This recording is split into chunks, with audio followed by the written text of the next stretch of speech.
Ale, muchas gracias por seguirnos. El día de hoy tengo la grata compañía virtual de un connotado abogado arequipeño.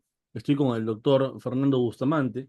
Bustamante es abogado, profesor universitario, y lo he invitado el día de hoy para hablar acerca de la demanda de inconstitucionalidad de la ley de extinción de dominio, este tema que estamos tocando nosotros en este espacio para poder generar una reflexión con los colegas y con las personas interesadas para establecer si esta norma es la más adecuada, si es perfectible, si hay que cambiarla, si no es necesario, porque ya hay un marco normativo que permite la lucha contra la corrupción.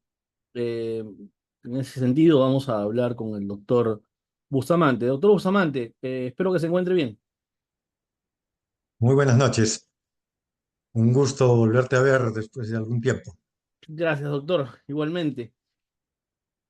En la práctica profesional, doctor, usted eh, ha tenido la oportunidad de ver casos de extinción de dominio. Es más, hemos coincidido en algunos casos. Em, ¿Qué defectos usted ve en la ley y en la aplicación de la ley? Pues son dos cosas creo que hay que identificar, ¿no? Así Unas es. son cuestiones que tienen que ver con la propia ley, que en su momento también nosotros las hemos cuestionado, y cómo se viene aplicando la ley por parte del sistema de extinción de dominio, ¿no? Por parte de ciertos fiscales, y como yo ya he afirmado, y usted también lo ha hecho en algunos procesos, incluso creo que ameritó una llamada de atención, eh, esta suerte de connivencia entre el de la Fiscalía y el poder Judicial y el Juzgado de Extinción de Dominio, en donde el juzgado ayuda al fiscal salvándole los defectos que comete durante la tramitación del proceso. Como por ejemplo, en alguno que hemos visto, no pedir la incautación cuando debió hacerlo y pretender hacerlo ahora en una etapa distinta, lo que es totalmente ilegal, ¿no? Pero vamos a ir extendiéndome, doctor. Primero hablemos de la norma en sí misma, los defectos que podemos identificar y bueno, lo que el defensor del pueblo también ha señalado, ¿no? Esa violación al derecho de propiedad, al derecho de seguridad jurídica, principio de legalidad. ¿Qué podemos decir al respecto?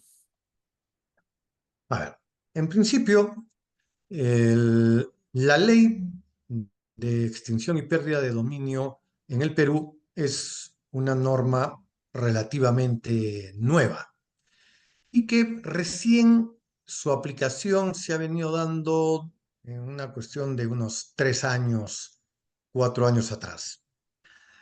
La norma, obviamente, la plagiamos virtualmente de la norma colombiana y parte de lo que tiene también México.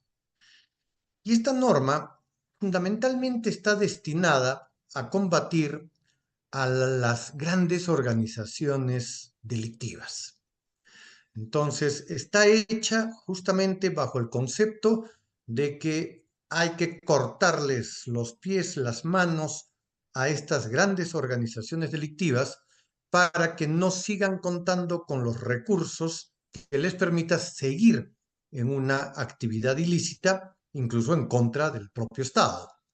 Recordemos que en algún momento, tanto en Colombia como en México, ya se hablaba de que teníamos narcoestados. Y entonces, obviamente, ante una situación de esa naturaleza, sale esta norma, demandando a gente particular, gente que no está ni siquiera, que ha sido parte del hecho ilícito, ¿no? Entonces, por decir, tienes un caso aquí en la ciudad de Tacna, donde una persona ya anciana arrienda el inmueble de su propiedad a una determinada persona, celebra su contrato, esta persona le paga su alquiler mensual y después de un año de vigencia de ese arrendamiento, un buen día interviene la policía fiscal y detectan que en ese inmueble el arrendatario almacenaba productos de contrabando que ingresaban de la zona de Arica, Chile.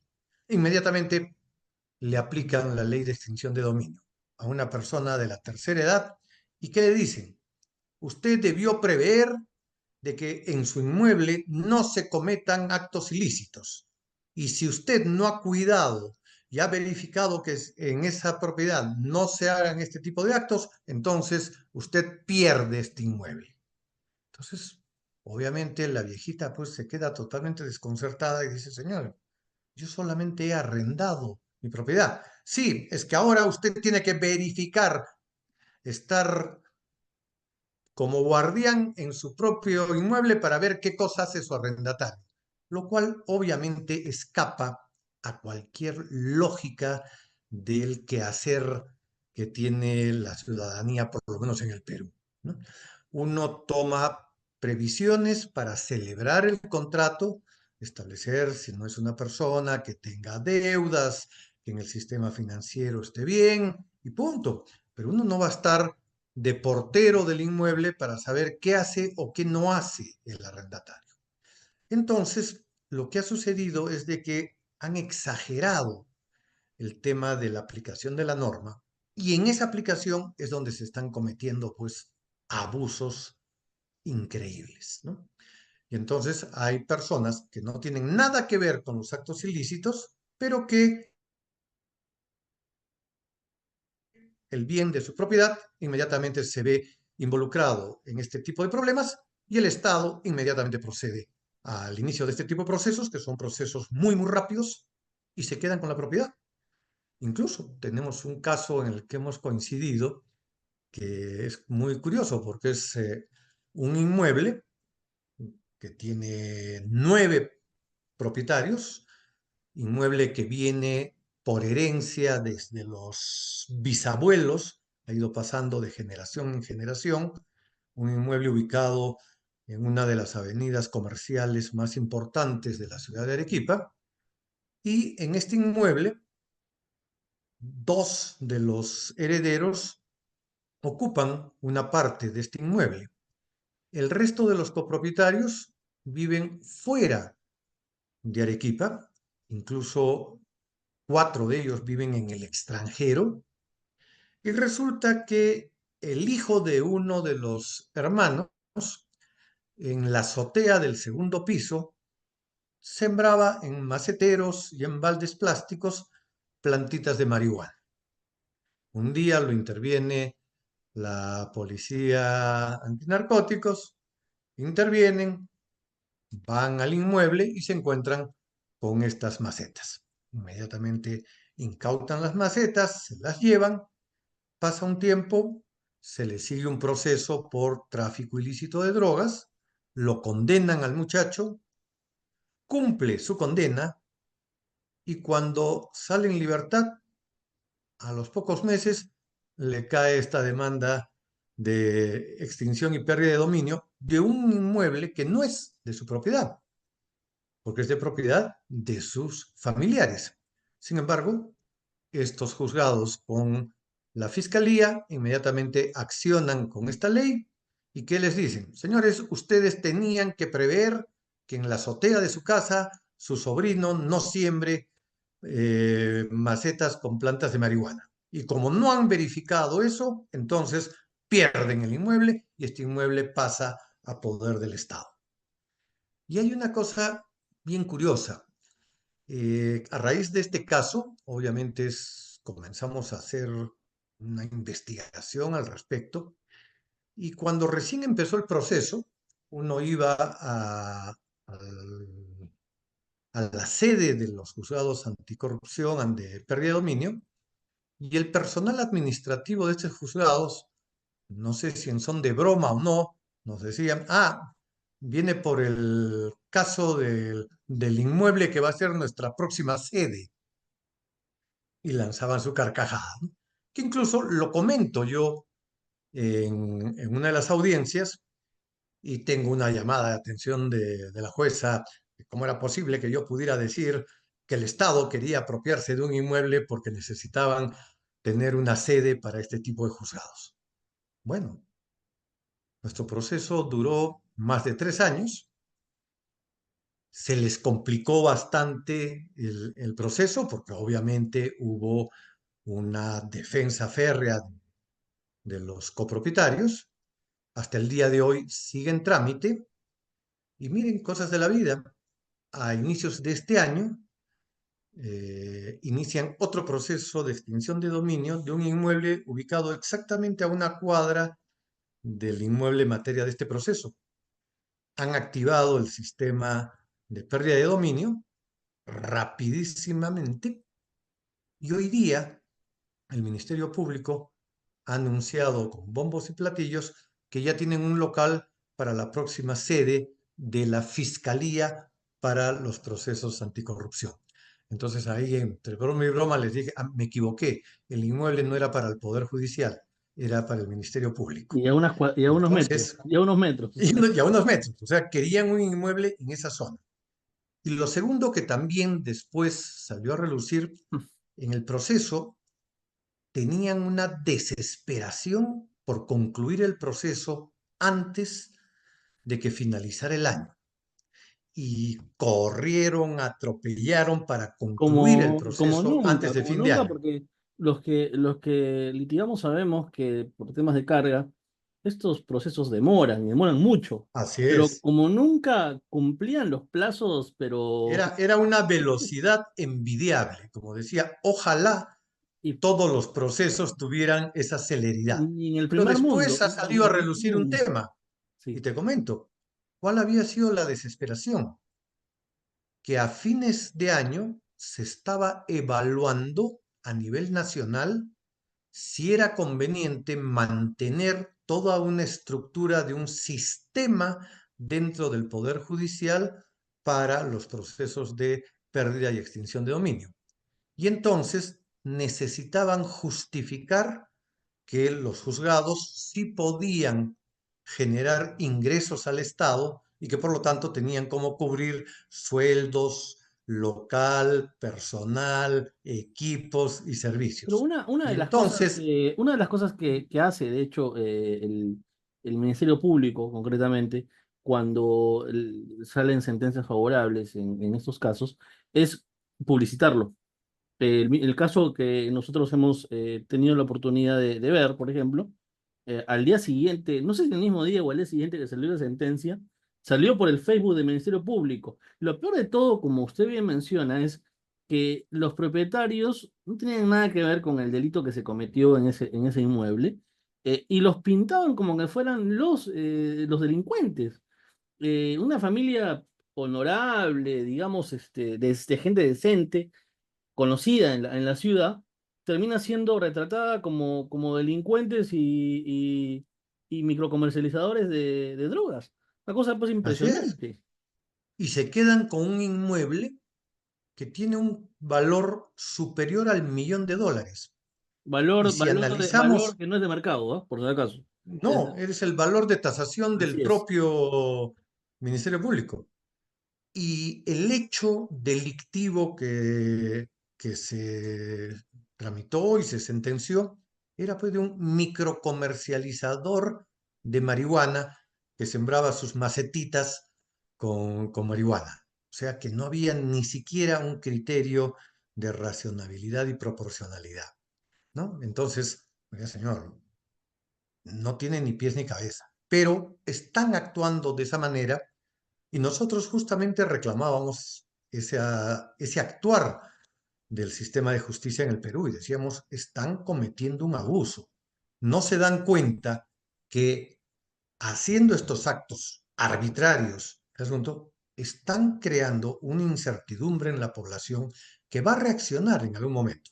Y mira, dicho y hecho, hace un mes atrás, el defensor del pueblo aquí en el Perú ha iniciado una acción de inconstitucionalidad de Def- varios de los artículos de esta ley. Defensor del pueblo del que ni usted ni yo creo compartimos sus convicciones políticas, porque como también mencioné en un anterior programa, se quiere matar el mensaje matando al mensajero.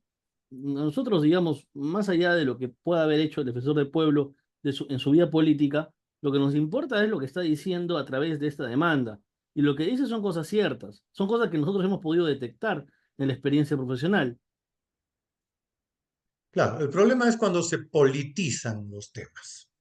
Entonces, que la ley tiene artículos inconstitucionales es evidente, pero como el defensor del pueblo tiene una tendencia política y en este momento en el Perú hay procesos e investigaciones, incluso al hermano de la presidenta de la República, que está viéndose temas justamente referidos a la aplicación de esta norma, entonces automáticamente lo politizan. No, lo que pasa es que el defensor del pueblo quiere bajarse esta ley para que no puedan afectarle los bienes al hermano de la presidenta. Entonces uno dice, señores, es ilógico, ¿no? Las leyes no tienen nombre propio, las leyes son de un aspecto general y se aplica a todos por igual.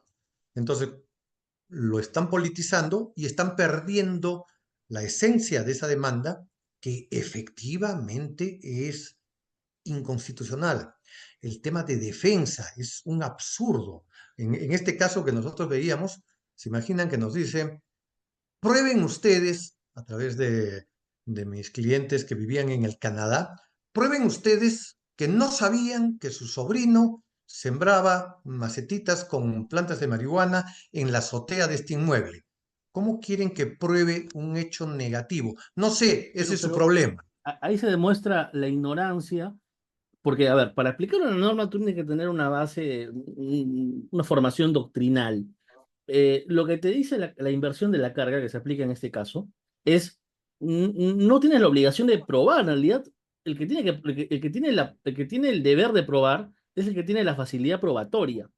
Si yo puedo ofrecer pruebas, pruebo.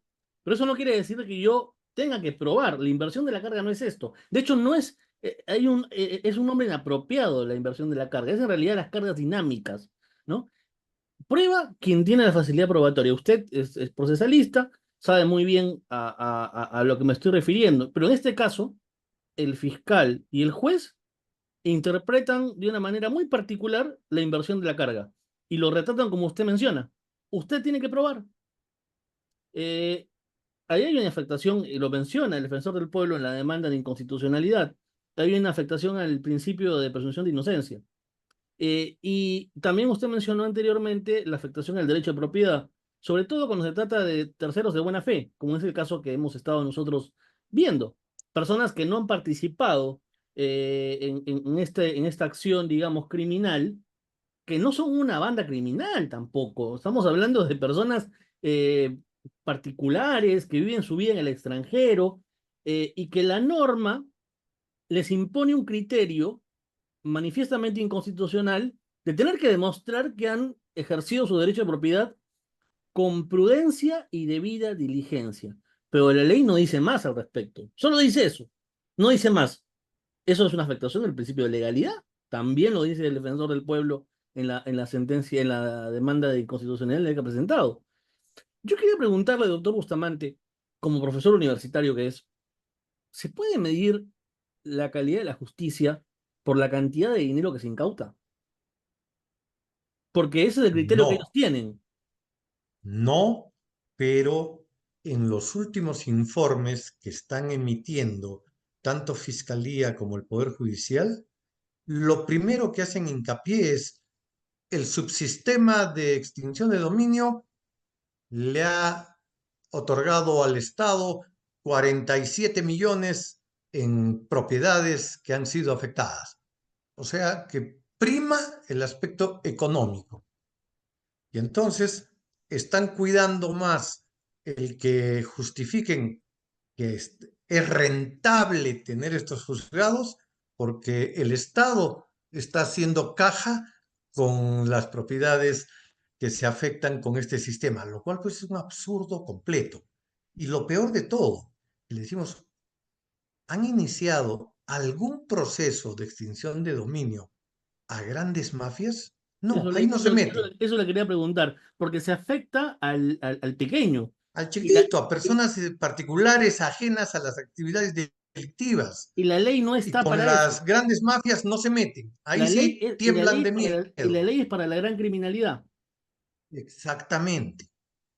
Entonces, han trastocado todo el sentido que tenía esta norma. Esta norma está dada para contrarrestar a la gran mafia en un país.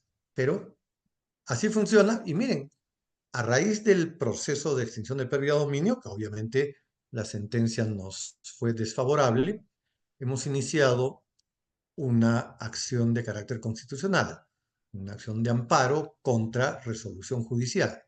Y ya tenemos una primera sentencia de primera instancia. Y lo curioso en esta sentencia es que los jueces que han sentenciado esta causa nos dicen, sí, pues tiene usted toda la razón. Efectivamente hay vulneración del derecho de defensa, todo, pero la ley dice eso y lamentablemente nosotros no podemos hacer nada contra el texto expreso de la ley. Así es que improcedente su demanda. Punto. Lo único que nos queda en este momento, porque en realidad se demuestra aquí que el Ministerio Público y el Poder Judicial están en una connivencia total por apropiarse ya de inmuebles. Entonces, estamos agotando las etapas para que esto sea visto por el Tribunal Constitucional. Lo que sucede ahora es de que se nos ha adelantado esta acción de inconstitucionalidad interpuesta por el Defensor del Pueblo, que obviamente con el poder que tiene el Defensor del Pueblo, me imagino que su caso se verá mucho antes que los nuestros. Entonces, si el Tribunal Constitucional ampara esta acción y declara la inconstitucionalidad de estos artículos, evidentemente nos va a tener que dar la razón en los procesos que tenemos todavía en trámite. Doctor, y la última pregunta, le agradezco mucho por el tiempo que nos ha brindado, y que tiene que ver con la aplicación de la norma. Eh, en la experiencia que yo he tenido, usted ha tenido en estos casos, se ve mucho la miseria en la formación tanto de jueces y fiscales. Eh, y no es por pretender dejarlos mal parados, porque de hecho hay buenos jueces y también hay buenos fiscales. Pero al menos los que participan en este tipo de procesos de extinción de dominio, eh, no sé, desde omisiones, como mencionábamos en el caso del fiscal, que no pide la incautación en su momento, hasta defectos en la motivación de las sentencias, ¿no? Donde se ve el abuso. Creo que, digamos, mayor evidencia de que existe un abuso de parte de la Administración de Justicia, de los jueces, cuando se dictan sentencias, cuando ya tiene el juez un criterio y simplemente la sentencia es una formalidad, ¿no? Es cuando se demuestra que hay errores en la motivación de las sentencias, de las resoluciones. Eh, yo tengo una visión particular con respecto a este sistema y cómo se maneja, pero me gustaría preguntarle, ¿usted cómo ve el manejo de jueces y Ya, fiscales? Ya hablando de la aplicación propiamente de la norma, te en el comento. aspecto práctico, sí. Ya, el problema que se ha presentado es, esta norma inicialmente estaba muy vinculada a temas de carácter penal, eran delitos. Y entonces todo el subsistema de extinción de dominio se monta en base a jueces en la especialidad penal. Pero la extinción de dominio, en realidad, de penal tiene muy poco. Y entonces, ¿qué pasa? Que los jueces penales ven pues, otros aspectos del derecho y en nuestro caso, pues, la jueza de primera instancia, en un primer momento bien intencionada, eso sí hay que reconocerlo, pero tenía una deficiencia del manejo de figuras jurídicas de carácter civil. No sabía diferenciar los derechos de copropiedad, ¿no? Entonces, en un momento dado, nos afecta todo el inmueble bajo el argumento de que como no había una división y partición entre todos los copropietarios, entonces se tenía que ver obligada a afectar la totalidad del inmueble y que una vez que el Estado lo rematara, nos devolvía las alícuotas de todos los copropietarios, excepto de uno, que era el padre del muchacho involucrado en este tema del sembrío de marihuana. Y a él sí le dijo, usted sí debía tener conocimiento de lo que hacía su hijo. Los demás, obviamente, no. Y entonces era un criterio racional, pero ilegal totalmente. ¿Qué pasaba? Que la jueza de extinción de dominio no domina estas figuras de carácter civil. Esta sentencia sube en apelación, la sala de extinción la anula, regresa y la jueza tiene que corregir. Y ahí sí nos da la razón y solamente afecta la alícuota de uno de los copropietarios. Pero para esto tuvo que pasar más de un año para darse cuenta de estas figuras de carácter civil. Y en realidad, mira, yo como lo he dicho en algunos de los informes, la aplicación es tan drástica y parcializada que en algún momento yo les dije, los tribunales de la Santa Inquisición son niños de pecho al lado de los juzgados de extinción de dominio en el Perú. O sea, aquí simplemente se van a la hoguera y punto. Y hagas lo que hagas, digas lo que digas, ya la consigna es, le tiraron la puntería a algún inmueble, ese inmueble se queda en el Estado. Y como ellos son Estado, punto, cierran con todo y pueden hacer lo que quieran.